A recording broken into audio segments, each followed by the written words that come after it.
Assalamualaikum warahmatullahi wabarakatuh.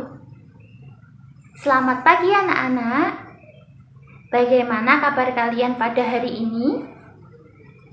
Semoga semuanya yang ada di sini dalam keadaan sehat selalu ya. Baiklah, hari ini bertemu lagi dengan Bu Aulia di mata pelajaran Matematika kelas 5 semester 2. Sebelum memasuki pembelajaran, Ibu presensi kehadiran terlebih dahulu ya. Apakah pada hari ini ada yang tidak hadir? Hadir semua? Alhamdulillah, berarti semua anak-anak Ibu di kelas 5 hadir semua ya. Sebelum memulai pembelajaran, alangkah baiknya kita berdoa terlebih dahulu. Kita awali dengan bernyanyi secara bersama-sama. Jari jempol, jari telunjuk, jari tengah yang panjang, jari manis pakai cincin, jari kelingking terkecil. Ku berhitung 1, 2, 3, 4, dan 5. Angkat tangan, lipat tangan, mari kita berdoa. Berdoa mulai. Berdoa selesai. Sekarang, untuk menumbuhkan rasa nasionalisme kita, mari kita bersama-sama menyanyikan salah satu lagu wajib. Lagu wajib yang akan kita nyanyikan yaitu Garuda Pancasila. Mari bersama-sama menyanyikan lagu Garuda Pancasila ya. 1, 2, 3. Garuda Pancasila, akulah pendukungmu, patriot proklamasi, sedia berkorban untukmu. Pancasila dasar negara, rakyat adil bersentosa, pribadi bangsaku. Ayo maju, maju, ayo maju, maju, ayo maju, maju. Apakah di sini ada yang tahu apa yang akan kita pelajari pada hari ini? Ya, betul. Pada hari ini kita akan belajar tentang interpretasi data. Apakah kalian semua masih ingat apa yang telah kita pelajari pada pertemuan sebelumnya? Betul, pada pertemuan sebelumnya kita telah belajar tentang data, lebih tepatnya yaitu tentang teknik pengumpulan data. Apa saja? Apa ada yang masih ingat? Betul, bisa menggunakan tes, kemudian menggunakan wawancara, kemudian angket, dan lain sebagainya. Jadi, tujuan pembelajaran kita pada pertemuan hari ini yaitu yang pertama, melalui ceramah, siswa mampu menganalisis data yang berkaitan dengan diri peserta didik dan membandingkan dengan data dari lingkungan sekitar dalam bentuk daftar, tabel, piktogram, atau diagram gambar, kemudian diagram batang, dan diagram garis dengan benar. Selanjutnya yaitu melalui media gambar, siswa mampu memahami cara membaca data dalam bentuk daftar, tabel, piktogram, diagram batang, dan diagram garis dengan benar. Yang ketiga yaitu melalui kegiatan menyimak penjelasan dari guru, siswa mampu menyajikan data yang disajikan dalam berbagai bentuk diagram seperti daftar, tabel, diagram gambar atau piktogram, kemudian diagram batang, dan diagram garis dengan benar. Dan yang terakhir yaitu melalui kegiatan penugasan, siswa mampu menyelesaikan masalah yang terkait dengan interpretasi data yang disajikan dalam berbagai bentuk diagram seperti daftar, tabel, piktogram, diagram batang, dan diagram garis dengan benar. Apakah anak-anak Ibu yang ada di sini masih ingat apa itu pengertian data? Betul. Jadi, data adalah catatan atau kumpulan fakta.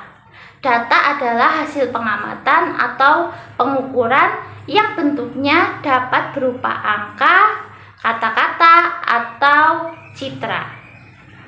Ayo, sekarang semuanya perhatikan ke depan ya. agar kalian bisa membedakan antara masing-masing bentuk dari daftar, tabel, diagram gambar atau piktogram, diagram batang, dan diagram garis. Sekarang mari bersama-sama kita bahas satu persatu mulai dari daftar. Coba sekarang semuanya perhatikan ke depan. Di sini ada daftar. Benny menanyakan tinggi badan kepada 10 temannya dan menulisnya di papan tulis.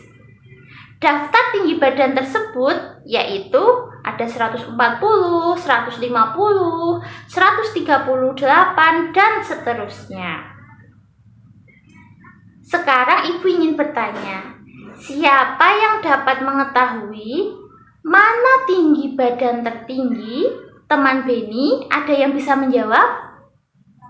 Ya, silahkan. Betul, jawabannya adalah 155. 155 adalah tinggi badan tertinggi yang dimiliki oleh teman Benny. Selanjutnya, ibu ingin bertanya, siapa yang bisa menyebutkan berapa tinggi badan terendah yang dimiliki oleh teman Benny? Ada yang bisa menjawab? Ya, silahkan. Betul, jawabannya adalah 138. Sekarang semuanya perhatikan ke depan ya. Kita akan membahas tentang tabel. Edo menuliskan daftar golongan darah teman-temannya. Edo bertanya kepada teman-temannya satu per satu. Kemudian menuliskannya di sebuah kertas. Golongan darah dari teman-temannya terdiri dari golongan darah A, B, AB, dan O. Sekarang perhatikan ke depan. Tabel tersebut dapat kita ketahui bahwa siswa yang memiliki golongan darah A, jika kita hitung, yaitu terdiri dari 12 siswa. Golongan darah B terdiri dari 7 siswa. Golongan darah AB terdiri dari 3 siswa. Dan golongan darah O terdiri dari 8 siswa. Banyak siswa atau frekuensi masing-masing tersebut apabila kita jumlahkan dapat kita ketahui jumlahnya atau dapat kita ketahui jumlah siswa dalam kelas tersebut yaitu terdiri dari 30 siswa. Sekarang kita akan membahas yang ketiga yaitu diagram gambar atau piktogram. Siti dan teman-temannya hampir setiap hari berkunjung ke perpustakaan. Kemudian ada data peminjaman buku di perpustakaan. Pada hari Senin terdapat 25 siswa, pada hari Selasa 20 siswa, pada hari Rabu 30 siswa, pada hari Kamis 15 siswa, dan pada hari Jumat 10 siswa, dan pada hari Sabtu ada 45 siswa. Dari data tersebut dapat kita jadikan diagram gambar agar lebih menarik. Di depan ada gambar orang yang berwarna biru mewakili 10 orang dan orang yang berwarna kuning mewakili 5 orang. Jika pada hari Senin terdiri dari 25 orang yang meminjam, yaitu terdiri dari 2 gambar orang yang berwarna biru artinya 20 orang dan 1 orang berwarna kuning yang artinya 5 orang. Apabila dijumlahkan menjadi 25 orang. Dan begitu seterusnya. Selanjutnya yang keempat, kita akan membahas tentang diagram batang. Perhatikan ke depan ya. Dayu mencatat profesi semua orang tua di kelas 5 SD Nusantara 1. Dapat diketahui bahwa pegawai negeri atau PNS sebanyak 8 orang. Kemudian TNI sebanyak 5 orang, petani sebanyak 12 orang, guru sebanyak 3 orang, dan wira swasta sebanyak 2 orang.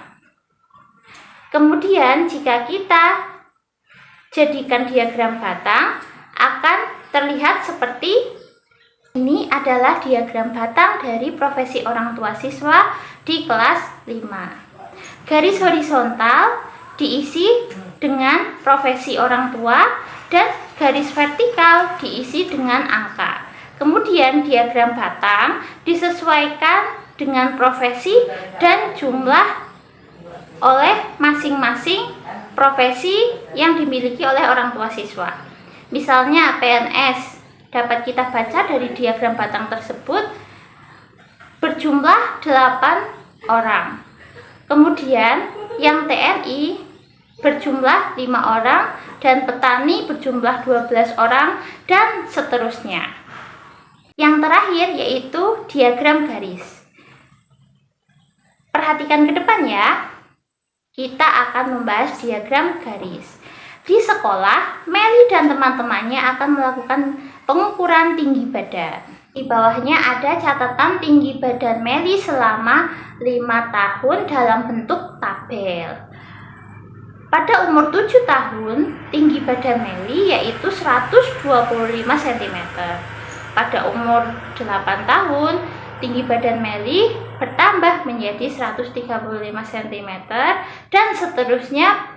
Pada umur 11 tahun, tinggi badan Meli sampai pada tinggi 150 cm.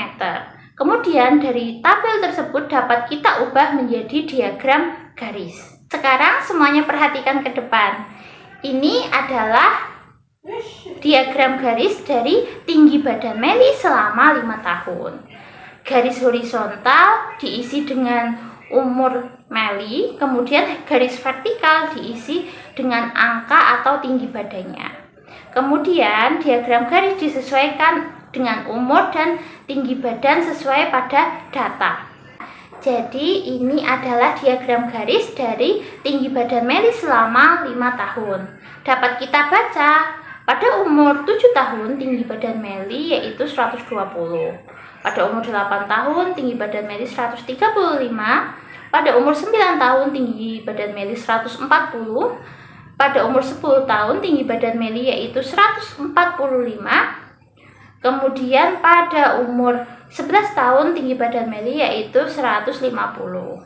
Kemudian dapat kita simpulkan juga pertumbuhan tinggi badan Meli meningkat dari umur 7 tahun sampai umur 11 tahun. Jadi setiap tahunnya selalu meningkat. Dan peningkatan tertinggi ketika Meli umur 7 tahun ke umur 8 tahun.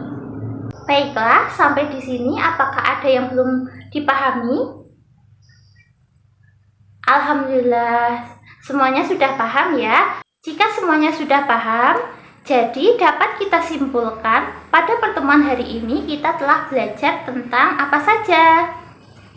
Betul, kita telah belajar tentang interpretasi data dalam bentuk daftar, tabel, diagram gambar atau piktogram, kemudian diagram batang, dan yang terakhir yaitu diagram garis. Setelah selesai pembelajaran ini, Ibu akan membagikan kepada masing-masing siswa penugasan untuk dikerjakan secara individu. Dikerjakan dengan teliti dan jujur ya. Untuk meningkatkan rasa nasionalisme kita, marilah kita secara bersama-sama menyanyikan lagu daerah. 1, 2, 3.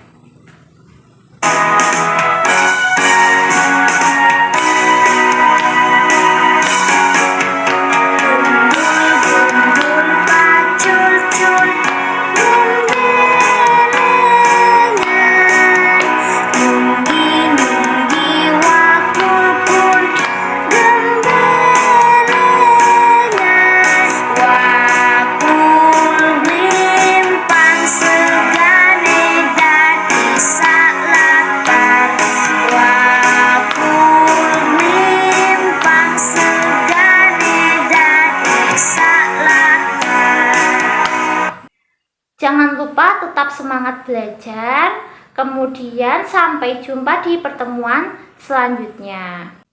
Sekarang marilah kita tutup pembelajaran kita pada hari ini dengan berdoa. Berdoa mulai. Berdoa selesai. Jangan lupa pesan Ibu tetap semangat belajar dan dikerjakan tugasnya ya. Sekian, wassalamualaikum warahmatullahi wabarakatuh.